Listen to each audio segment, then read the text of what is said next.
Bismillahirrahmanirrahim. Hello everyone. Assalamu alaikum. Today we are going to start our new chapter, which is about personnel administration, a comparison.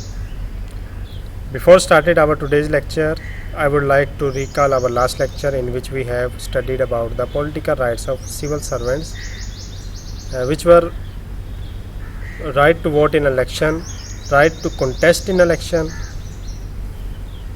right to freedom of expression, right to form association, and finally right to strike.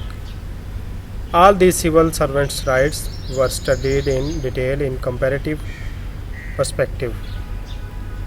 Today we are going to talk about personnel administration in comparative perspective in many countries just like US, UK, USSR, France and Pakistan. In this lecture, we will talk about what is personnel administration. Next, history of personnel administration in different countries. French model for personnel administration. Recruitment of civil servants. Recruiting methods.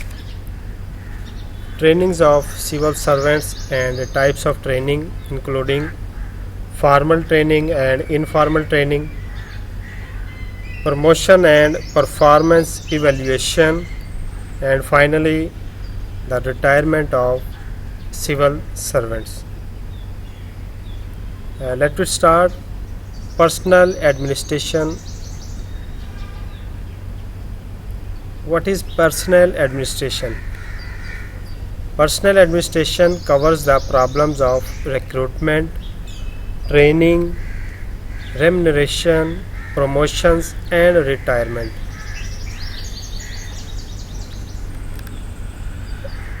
Recruitment includes that what will be the method of recruitment or induction to public service. Next, training. How the public servants will be trained to enhance their efficiency and effectiveness. Next, remuneration or salary. What will be the remuneration or salary of inducted public servants? Next, promotion. What will be the conditions resulting the promotions of the public servants? And finally, the retirement. What will be the conditions of retirement and benefits after retirement for civil servants? Every modern democracy has evolved its own public personnel system based on its history, social, political and economic conditions. There are certain general and unique features of personnel administration in different countries. Due to different social, economic and political background, every country has its own personnel system.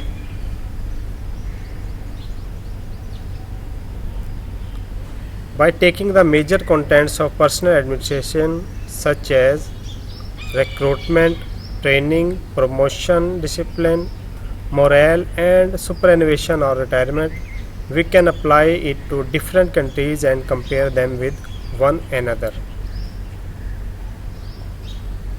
Such comparison is useful to identify the relative merits and defects of a system of personnel administration. Secondly, it may be helpful in importing new ideas and institutions from one country to the other.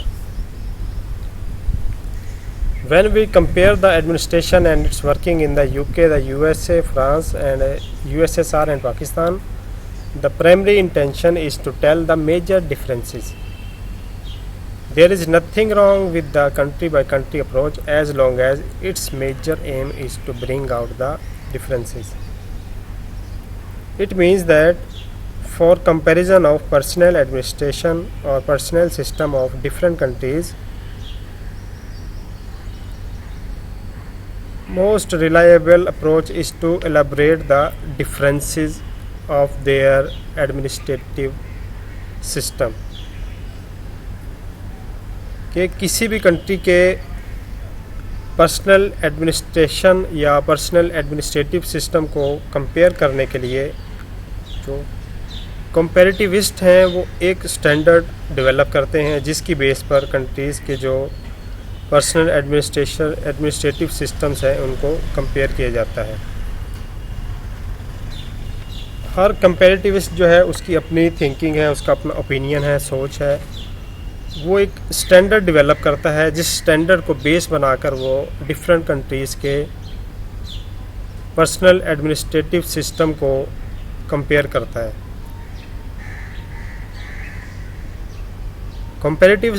कंपैरेटिविस्ट जो है वो standard develop करते हुए क्या criteria select करता है, ये उस कंपैरेटिविस्ट की थिंकिंग, ओपिनियन या उसके एक्सपीरियंस पर डिपेंड करता है। एक अच्छा कंपैरेटिविस्ट जो है तभी एक वेल डिफाइंड स्टैंडर्ड डेवलप कर सकता है जब उसको इस कंट्री के सोशो पॉलिटिकल या इन्वायरमेंटल जो उसका इफ़ेक्ट है उससे मुतालिक इसको इल्म होगा। यहाँ पे यही बात कर रहे हैं कि पर्सनल एडमिनिस्ट्रेशन जो है वो क्या कवर करती है, problems of recruitment, training, remuneration, promotion and retirement. कि हर कंट्री का जो उसकी हिस्ट्री है, उसका एडमिनिस्ट्रेटिव बैकग्राउंड है, सोशल बैकग्राउंड है, पॉलिटिकल या इकोनॉमिक जो उसकी कंडीशन है वो डिफरेंट है। तो डिफरेंट कंट्रीज़ को जो डिफरेंट इकोनॉमिक, सोशल, पॉलिटिकल या हिस्टोरिकल बैकग्राउंड रखते हैं उनको कंपेयर करने के लिए लाजमी है कि पहले एक ऐसा कोई स्टैंडर्ड डेवलप किया जाए जिस बेस पर उन कंट्रीज़ के एडमिनिस्ट्रेटिव सिस्टम या पर्सनल एडमिनिस्ट्रेटिव सिस्टम को कंपेयर कर सकें। तो यहाँ पे वही बात की, कंपैरेटिविस्ट जो हैं, कंपेयर करने वाले जो स्पेशलिस्ट हैं, वो इसको इन कंट्रीज़ के पर्सनल एडमिनिस्ट्रेशन सिस्टम को कंपेयर करने के लिए एक स्टैंडर्ड डेवलप करते हैं। वो स्टैंडर्ड जो है वो किस तरह डेवलप करते हैं, ये उस कंपैरेटिविस्ट के अपने एक्सपीरियंस या ओपिनियन पर डिपेंड करता है कि उसका जिन कंट्रीज़ का वो पर्सनल एडमिनिस्ट्रेशन सिस्टम कंपेयर करना चाहता है या कंपेयर कर रहा है कि उन कंट्रीज़ का background,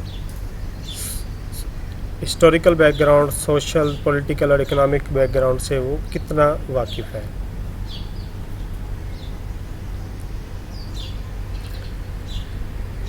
Firstly, there is the problem of criteria, and secondly, it is the question of standard.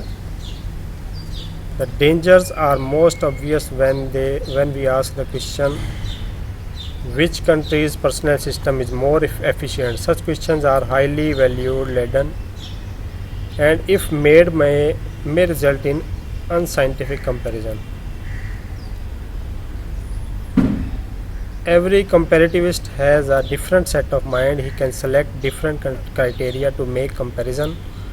Comparison of personal administration will be sensible only if it is studied from its socio-political environment.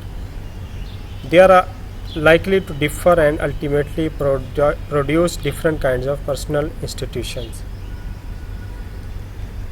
यहाँ पे वही बात ये repeat कर रहा है कि किसी भी कंट्री के जो पर्सनल एडमिनिस्ट्रेटिव सिस्टम है उसको कंपेयर करने के लिए जो कंपैरेटिविस्ट है उसका एक्सपीरियंस होना चाहिए, उस कंट्री का सोशल, इकोनॉमिक और पॉलिटिकल बैकग्राउंड का उसे पता होना चाहिए। इस बेस पर वो कंट्रीज़ के जो पर्सनल एडमिनिस्ट्रेशन सिस्टम है उनको कंपेयर कर सकता है। इसमें मोस्ट कॉमन जो चीज़ है कि किन बेसिस पर कंपैरेटिविस्ट है वो डिफरेंट कंट्रीज़ के पर्सनल एडमिनिस्ट्रेशन सिस्टम को किस तरह कंपेयर कर सकता है। वो जो बेसिकली चीज़ें हैं वो रिक्रूटमेंट है कि इनका क्या प्रोसेस है, रिक्रूटमेंट का, इंडक्शन का क्या प्रोसेस है, ट्रेनिंग है, रेम्यूनरेशन है, प्रमोशंस है एंड रिटायरमेंट्स है। जब भी कोई कंपैरेटिविस्ट है किसी कंट्री के पर्सनल एडमिनिस्ट्रेशन सिस्टम को कंपेयर करना चाहता है तो एक तो उसे उस कंट्री का बैकग्राउंड, हिस्टोरिकल बैकग्राउंड पता होना चाहिए, उन 2 कंट्रीज़ या 2 से ज़्यादा कंट्रीज़ का जिनको वो कंपेयर करना चाह रहे हैं। दूसरा मेजर जो चीज़ है वो वहाँ के जो उनके पर्सनल एडमिनिस्ट्रेटिव सिस्टम का ये पता होना चाहिए कि वहाँ के रिक्रूटमेंट का क्या प्रोसीजर है, किस तरह इंडक्शन होती है, किस तरह ट्रेनिंग कराई जाती है, क्या उसका रेम्यूनरेशन या सैलरी या बेसिक पे स्केल है, उनकी प्रमोशंस की क्या कंडीशन है, किन बेसिस पर प्रमोशन होती है, और रिटायरमेंट की क्या कंडीशन है, किस एज में या किन कंडीशंस में उस पब्लिक सर्वेंट की जो है रिटायरमेंट वो हो सकती है। Next, in comparing personal administration of different countries it would be sensible to select countries which roughly have similar socio-political and economic conditions. Our comparative study of personal administration of the UK, US and France has many common characters. The common features are that they are democratic governments, urbanized societies, have a high standard of living with extensive social service, with legal rational administrative systems and large and highly qualified bureaucracies subject to various kinds of control. Though Pakistan subscribes to some of these common features, it is predominantly an agrarian society, less urbanized, and is passing through a transitional period with more of unsettled personal administrative problems. यहाँ पर जो writer है वो यही बात करता है कि किसी भी कंट्री का जो डिफरेंट कंट्रीज़ के आप पर्सनल एडमिनिस्ट्रेशन सिस्टम को स्टडी करना चाहते हैं तो फर्स्ट जो है इसके कंट्री का जो है वो socio political and economic condition जो है वो सेम होनी चाहिए, किसी हद तक इनकी सेम होनी चाहिए। दूसरा जो है अदर फीचर जो इसमें आ जाते हैं वो कि अगर suppose UK, US and France को हम स्टडी करना चाह रहे हैं, उनके पर्सनल एडमिनिस्ट्रेशन सिस्टम को स्टडी करना चाह रहे हैं तो इनमें कुछ फीचर्स जो हैं वो कॉमन होने चाहिए। जिस तरह यूके, यूएस एंड फ्रांस है डेमोक्रेटिक स्टेट्स हैं, इनकी सोसाइटीज़ जो हैं अर्बनाइज्ड हैं, स्टैंडर्ड ऑफ लिविंग है हाई है, सोशल सर्विसेज एक्सटेंसिव हैं और जो इनका एडमिनिस्ट्रेटिव सिस्टम जो है वो लीगल रैशनल है, ब्यूरोक्रेसी इनकी हाईली क्वालिफाइड है। इन 3 कंट्रीज़ के पर्सनल एडमिनिस्ट्रेशन सिस्टम को हम इजीली कंपेयर कर सकते हैं। अगर हम इन कंट्रीज़ में से किसी एक को, जस्ट लाइक फ्रांस को अगर हम पाकिस्तान से कंपेयर करना चाहें, फ्रांस के पर्सनल एडमिनिस्ट्रेशन सिस्टम को हम पाकिस्तान के पर्सनल एडमिनिस्ट्रेशन सिस्टम से कंपेयर करना चाहें तो इनका जो सोशो इकनॉमिक या पॉलिटिकल बैकग्राउंड है वो टोटली डिफरेंट है। पाकिस्तान की अगर बात करें, जिस तरह डेमोक्रेसी फ्रांस में भी है, पाकिस्तान में भी है, चलें ये कॉमन इसका फीचर आ गया। नेक्स्ट इसमें देखें, अगर अर्बनाइज सोसाइटीज़ हैं, फ्रांस में सपोज अर्बनाइज सोसाइटीज़ हैं, स्टैंडर्ड ऑफ लिविंग हाई है, एक्सटेंसिव सोशल सर्विस है। लेकिन पाकिस्तान में क्या है, पाकिस्तान में एग्रेरियन सोसाइटी है जबकि वहाँ पर अर्बनाइज सोसाइटी थी। पाकिस्तान में लेस अर्बनाइज सोसाइटी है। तो पाकिस्तान में जिस तरह वहाँ पर हम देखें तो स्टैंडर्ड ऑफ लिविंग जो है वो वेरी हाई है, लेकिन पाकिस्तान में ऐसा नहीं है। आपके प्राइम मिनिस्टर जो हैं इमरान खान, वो बेशबहा अपनी स्पीचेस में कह चुके हैं कि पाकिस्तान की जो मोर देन 50% जो पॉपुलेशन है वो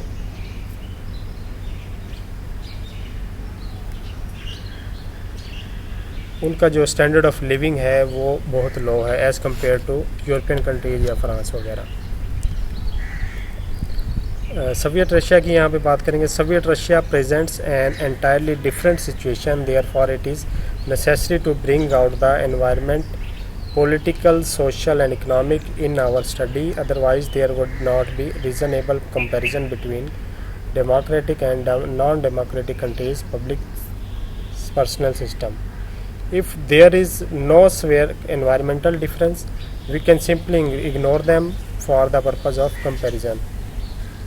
यहाँ पे ये बात करें कि अगर यूके, यूएस एंड फ्रांस में वहाँ पे डेमोक्रेसी है, इसको अगर हम इसका कंपेयर करना चाहें सोवियत रशिया से, यूएसएसआर से, तो वो टोटली डिफरेंट हो जाएगा, क्योंकि जो सोवियत यूनियन जब थी, यूएसएसआर या जो रशिया जो पहले जो था, उसका जो सिस्टम था वो टोटली डिफरेंट था यूएस से, यूके और फ्रांस से। तो इन दो या दो से ज़्यादा कंट्रीज़ को हम इनका कंपैरिजन इनकी कंपैरेटिव स्टडी जो करना है वो बहुत मुश्किल है। तो इस तरह की सूरत हाल में राइटर क्या कहते हैं कि यही कि जब इस तरह की कंडीशन हो कि उनका सोशल, पॉलिटिकल, इकोनॉमिकल बैकग्राउंड ही टोटली डिफरेंट हो, तो यहाँ पर जो कंपैरिजन है वो बहुत मुश्किल हो जाता है। Next, French model for personal system. What is the French model? What could be the standard personal administrative system to which another country's personal system can be reasonably compared in their different environmental settings? Possibly the one country referred by F.E. Ridley. F.E. Ridley कौन था? He was a comparativist who gave French model for personal system.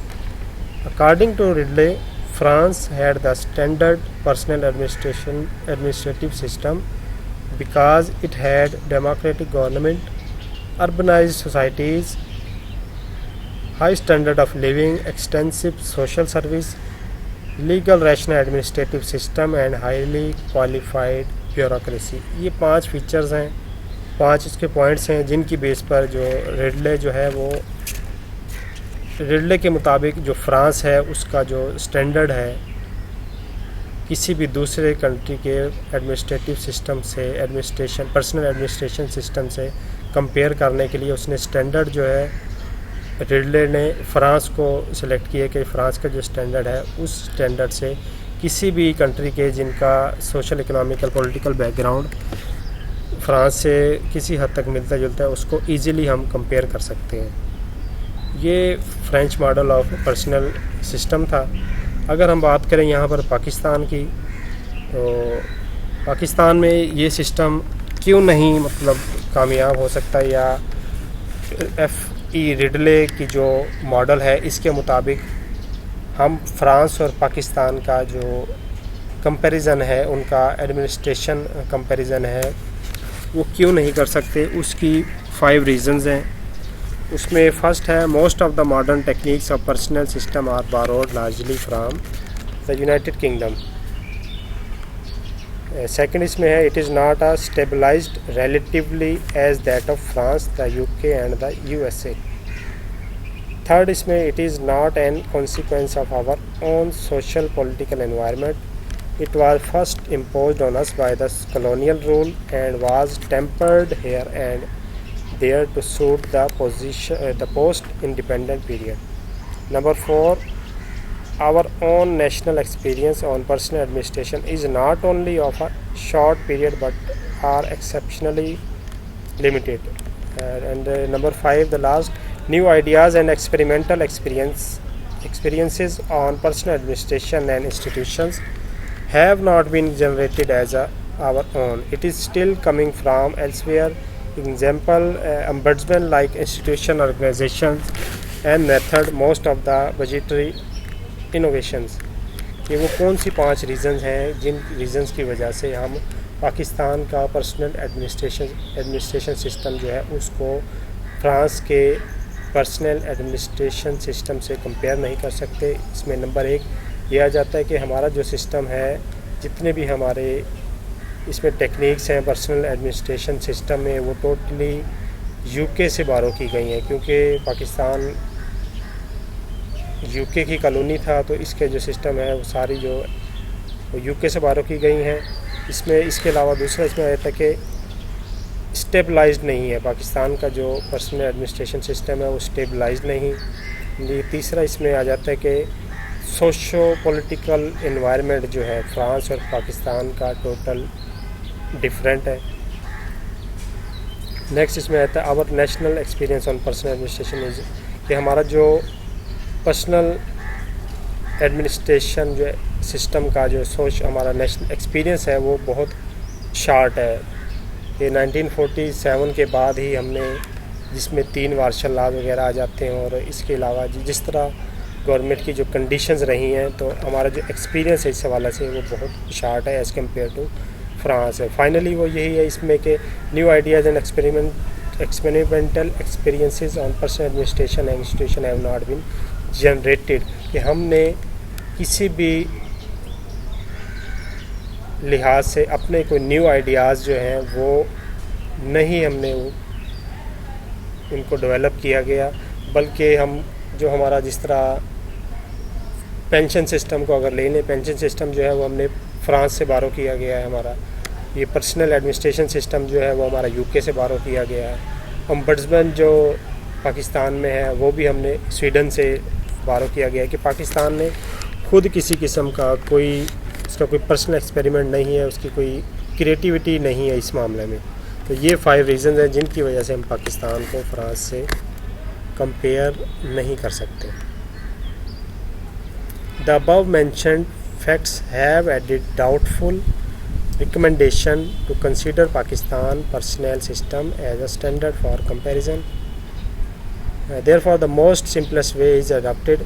इसमें यही ये next ये बात कर रहा है कि पाकिस्तान को इसी वजह से, इन 5 जो रीज़न्स हैं इनकी वजह से पाकिस्तान को एज अ स्टैंडर्ड हम किसी कंट्री से ये स्टैंडर्ड रख के कम अज़ कम हम डेवलप्ड कंट्रीज़ जो हैं उनके साथ इसका कंपैरिजन नहीं कर सकते।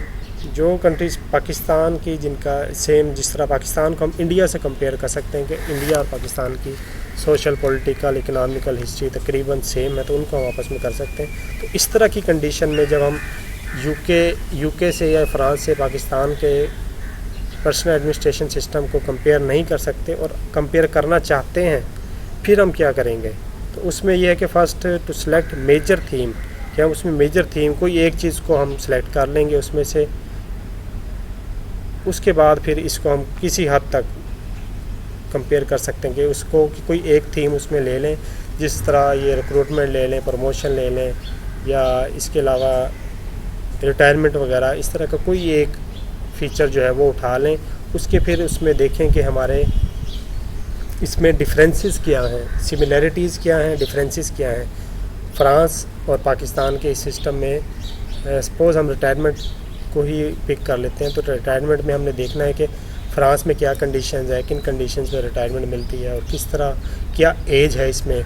उसी को अगर हम फिर पाकिस्तान में देखें कि उसमें सिमिलैरिटीज़ और डिससिमिलैरिटीज़ देखेंगे कि पाकिस्तान में ऐसा है या नहीं है, क्या फ़्रांस की जो रिटायरमेंट एज है वहाँ पर गवर्नमेंट सर्वेंट्स की रिटायरमेंट एज क्या वहाँ पर 60 ईयर्स है या इससे लेस और देन है, इससे कम है या ज़्यादा है। इसी तरह की कंडीशंस उसमें क्या क्या इसमें कंडीशंस हैं, फ़्रांस में क्या कंडीशंस है, पाकिस्तान में क्या कंडीशन है। तो इन चीज़ों को हम इनके डिफरेंसेस और इनके सिमिलैरिटीज़ वगैरह को देख के इस बेस पे हम किसी हद तक कंपेयर कर सकते हैं।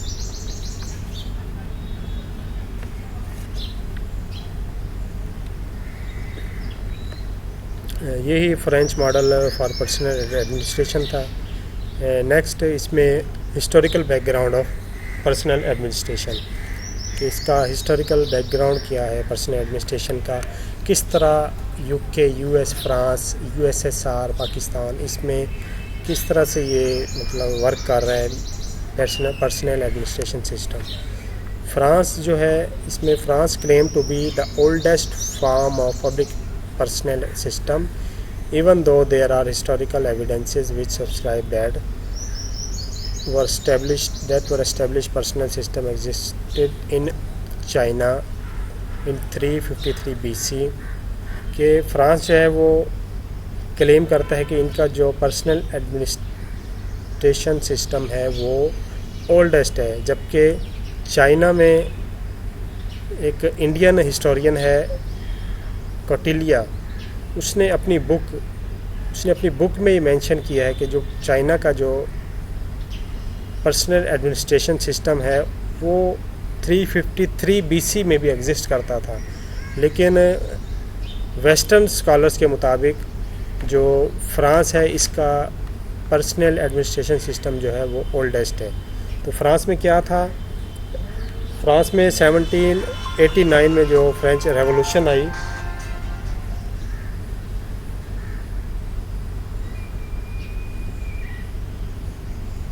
फ्रांस में जो 1789 में फ्रेंच रेवोल्यूशन आई, इससे पहले क्या था फ्रांस में सिस्टम कि फ्रांस के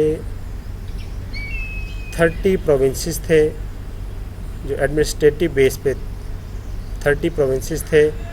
उन 30 प्रोविंसेस पर हर एक इंटेंडेंट या ज़िलेदार, इसको बोलते हैं कि ज़िलेदार जो है वो उसके एडमिनिस्ट्रेशन का ज़िम्मेदार था। इंटेंडेंट जो था वो 30 प्रोविंसेस में 30 इंटेंडेंट्स थे जो उनके एडमिनिस्ट्रेशन सिस्टम के, उनके 30 प्रोविंसेस के एडमिनिस्ट्रेशन सिस्टम के ज़िम्मेदार थे और वो जवाबदेह थे इस किंग को, फ्रांस के किंग को जवाबदेह थे।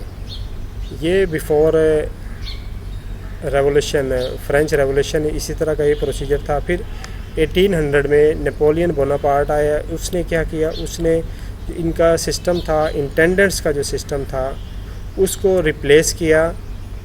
एक एडमिनिस्ट्रेटिव बेस पे प्रोविंस को उसने क्या किया, उसने नाम दिया टेरिटोरियल डिवीज़न्स, प्रोविंसेस को टेरिटोरियल डिवीज़न्स का उसने नाम दिया।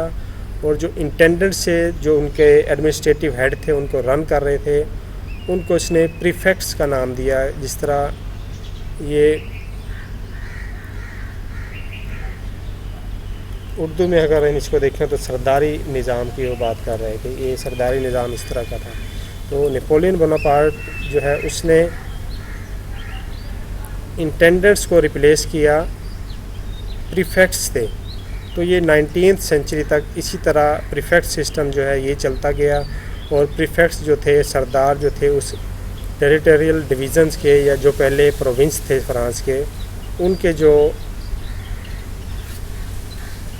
सरदार थे या जो उनके एडमिनिस्ट्रेटिव हेड थे जिनको प्रीफेक्ट्स बोला गया, वो वहाँ के public order, police and the preparation of elections, और इलेक्शंस की प्रिपरेशन सब के ज़िम्मेदार थे। उनके पास पब्लिक ऑर्डर, पुलिस और इलेक्शन वगैरह की तमाम तर जिम्मेदारियाँ प्रीफेक्ट्स के पास थी। इसी तरह ये चलता रहा 2nd, 3rd and 4th Republic तक। इसी तरह का सिस्टम ये फ्रांस में चलता रहा, यहाँ तक कि वो जो प्रीफेक्ट्स थे वो एज एडवाइज़र, वो कैबिनेट मिनिस्टर्स हर प्रोविंस से या टेरिटोरियल जो उसकी डिवीज़न्स थी वहाँ से वो प्रीफेक्ट्स जो थे वो कैबिनेट मिनिस्टर्स के एज ए एडवाइज़र भी वर्क करते रहे। In France a highly centralised administration was being established which proclaimed the right to assist the king. The French prefects were appointed based on the patronage, kinship and appointed by feudal lords. के वो जो prefects थे, सरदार थे, वो किस तरह उनकी appointment होती थी। उनकी अपॉइंटमेंट जो है पैट्रनेज, किंगशिप और फ्यूडल लॉर्ड्स, इस बेस पर, उनकी फ्यूडलिज़म बेस पर उनकी अपॉइंटमेंट होती थी। In England, during the same period of historical development, it was the parliament which proclaimed the right to control the crown. ये फ्रांस में क्या सिस्टम था वो हम रीड कर चुके हैं। इंग्लैंड में क्या था कि इंग्लैंड में इस तरह कुछ नहीं था, इसमें इंग्लैंड में टोटली डिफरेंट था। इसमें जो इंग्लैंड की जो पार्लियामेंट थी वो जवाबदेह थी कि इसमें जो इंग्लैंड में जो पार्लियामेंट थी वो बेसिकली उसको लीगल राइट था पार्लियामेंट को, इंग्लैंड की पार्लियामेंट को, कि वो क्राउन को भी कंट्रोल कर सकती थी। इंग्लैंड पार्लियामेंट यानी कि प्योर डेमोक्रेसी थी इंग्लैंड में। Next, the historical development of personnel system in the US was under a free political atmosphere since 1789. David H Rosenbaum classified the history of personnel system in the USA under 3 categories. US का जो background है personal administration के हवाला से, उसको David H रोजनबॉम ने categorise किया गया, क्लासिफाई किया उसने इसको 3 एराज में। Number 1 the gentleman era 1789 to 1828, spoil system 1829 to 1882, and the third merit system. Gentleman era क्या था? जेंटलमैन एरा में ये 1789 से 1828 तक था ये एरा। ये यानी कि जिस तरह फॉर्मेशन हुई इसकी यूएस की, तो जो उस वक्त का जो प्रेसिडेंट था जॉर्ज वाशिंगटन, उसके दौर से लेकर 1828 तक 1828 तक जेंटलमैन पीरियड या जेंटलमैन पर्सनल एडमिनिस्ट्रेशन सिस्टम वो इसमें यूएस में चलता रहा। जेंटलमैन सिस्टम में क्या था कि हाईली सोशल स्टेटस को देखते हुए जो टॉप उनकी अपॉइंटमेंट्स थी वो हाईली सोशल स्टेटस को देखते हुए वो अपॉइंटमेंट वगैरह करते थे। तो ये काम 1828 तक चलता रहा। नेक्स्ट इसमें दूसरा इसमें है कि स्पॉइल सिस्टम 1829 टू 1882। जब नया प्रेसिडेंट यहाँ पर अपॉइंट हुआ जैक्सन, 1829 में जो है वो जैक्सन यूएस का प्रेसिडेंट बना, तो उसने क्या किया, ही institutionalized the spoil system by developing politically convincing rationale for it. The unique contribution of American personal system to the world is certainly the spoil system. It was not purely based on patronage or kinship or an appointment of a person to civil service based on his social status. Jackson ने क्या किया, उसने spoil system को institutionalise किया।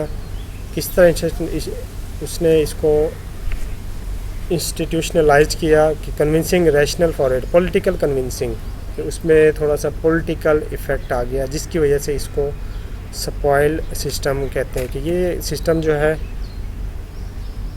1829 से 1882 तक यही system ये अमेरिका में चलता रहा। नेक्स्ट इसमें थर्ड इसमें आया था मेरिट सिस्टम। 1883 से मौजूदा जो अभी निज़ाम जो सिस्टम है इनका वो मेरिट सिस्टम है। Merit system was introduced only by 1865 to 1869 during the tenure of Andrew Johnson. Andrew Johnson में प्रेसिडेंट था यूएस ने जिसने ये मेरिट सिस्टम जो है वो इंट्रोड्यूस कराया। इसके बाद इसमें मज़ीद जो है रिफॉर्म्स वगैरह या इसमें होती गई सिस्टम में, और ये मौजूद अभी जो करंटली जो सिस्टम जो वहाँ पर चल रहा है वो भी यूएस में मेरिट सिस्टम ही चल रहा है। इसमें मुख्तलिफ इसमें अमेंडमेंट्स या मुख्तलिफ एक्ट्स वगैरह इसमें आते हैं। जिस तरह सिविल सर्विस एक्ट्स है 1883 में आया जिसको पेंडल्टन एक्ट भी बोलते हैं। इसी तरह जिमी कार्टर ने 1978 में सिविल सर्विस रिफॉर्म्स की। तो ये जो मौजूदा निज़ाम है अमेरिका का वो मेरिट सिस्टम है। वही जो थर्ड जो उसका एरा था मेरिट सिस्टम, ये वही अभी यूएस में चल रहा है। While the USA and France were successful enough to differentiate the role of administration and government as a distinctive one, such distinctions never occurred in Britain till the beginning of the 19th century. The evaluation of state system from the 12th century to the 19th century, there were no clear distinction between administrative and political role. यहाँ पर यही बात कर रहे हैं कि 12th century से 19th century तक जो यूएस और फ्रांस में जो ये पर्सनल एडमिनिस्ट्रेशन का जो सिस्टम था वो तकरीबन सेम चलता रहा दोनों में। वहाँ पर क्या था सिस्टम, यही कि मालूम नहीं होता था कि एडमिनिस्ट्रेशन क्या है, क्या काम कर रही है, उसका क्या काम है, और दूसरा कि पॉलिटिकल जो वहाँ पर पार्टी है या जिनकी जो पार्टी वहाँ पर पावर में है पॉलिटिकल, उनका क्या काम है। यानी कि सिविल सर्वेंट्स जो थे वो पॉलिटिक्स में इंडल्ज थे कि वो पॉलिटिक्स को बेस बनाते हुए या वहाँ पर पॉलिटिकल इन्फ्लुएंस था जिसकी वजह से जो उनकी एडमिनिस्ट्रेशन थी वो प्रॉपर एडमिनिस्ट्रेशन नहीं, उसको 19th सेंचुरी तक माल एडमिनिस्ट्रेशन उसको बोला जाता रहा। 19th सेंचुरी और इसके बाद फिर जो मेरिट सिस्टम है अमेरिका में या फ्रांस वगैरह में, यहाँ पर ये फिर दोबारा आफ्टर 19th सेंचुरी या 19th सेंचुरी के एंड पर ये मेरिट सिस्टम जो है वो वहाँ पे इंट्रोड्यूस हुआ, और इसी तरह मज़ीद रिफॉर्म्स वगैरह के साथ ये सिस्टम अभी तक वहाँ पर जारी है। नेक्स्ट इसमें यूके में हमने पहले रीड किया, फ्रांस में, फिर यूएस में, अब यूके में देखें। Modern personnel administrative system in the UK was found by 2 major official investigations of civil services. Number 1 the Northcote Trevelyan report 1854 and number 2 the Fulton report 1968। Northcote report क्या थी कि उसमें रिकमेंड किया गया था, इस रिपोर्ट के मुताबिक जो जर्नलिस्ट सर्विसेज हैं उनकी रिक्रूटमेंट की जाए। सिविल सर्विस के लिए जर्नलिस्ट जो सर्विसेज हैं उनको रिक्रूट किया जाए। लेकिन जो फिटन रिपोर्ट है 1968, उसमें क्या कहा गया कि जो प्रोफेशनलिज्म है इसको बूम पर लेके आया जाए। जो प्रोफेशनल हैं अपने काम में, अपने वर्क में, उन लोगों को जो है वो आगे लेकर आया जाए सिविल सर्विसेज में। तो ये नॉर्थकोट और फिटन रिपोर्ट के मुताबिक था ये ब्रिटिश में। नेक्स्ट वो वही बात करें कि अमेरिका में जो स्पॉइल सिस्टम है इसके किस तरह ये स्टार्ट हुआ और किस तरह ये चलता रहा अमेरिका में स्पॉइल सिस्टम। कि अमेरिकन स्पॉइल सिस्टम जो है वो ब्रिटेन में नहीं चल सका, और ना ही फ्रांस का जो प्रीफेक्टोरियल सिस्टम है वो ब्रिटेन में परवान चढ़ सका। उसकी क्या वजह है कि उसकी वो ऑलरेडी हम इसमें डिस्कस कर चुके हैं कि सोशल, पॉलिटिकल, इकोनॉमिकल जो इनका बैकग्राउंड है उसकी वजह से जो अमेरिकन स्पॉइल सिस्टम या जेंटलमैन सिस्टम या कोई भी सिस्टम है वो ब्रिटेन में नहीं चल सका, और ना ही जो फ्रांस का प्रीफेक्टोरियल सिस्टम है, सरदारी निज़ाम है, वो ब्रिटेन में परवान चढ़ सका। उसकी रीज़न आपके मालूम है। जो पाकिस्तानी जो ब्यूरोक्रेटिक सिस्टम है is still largely working under the old Weberian principle of traditional public administration.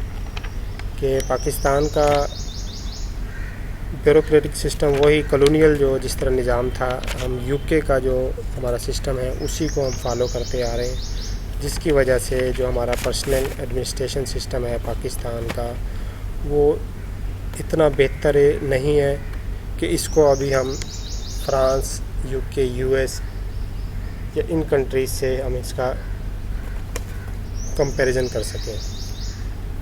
That was our today's lecture. For any queries you can call or text me. Okay, thank you everyone.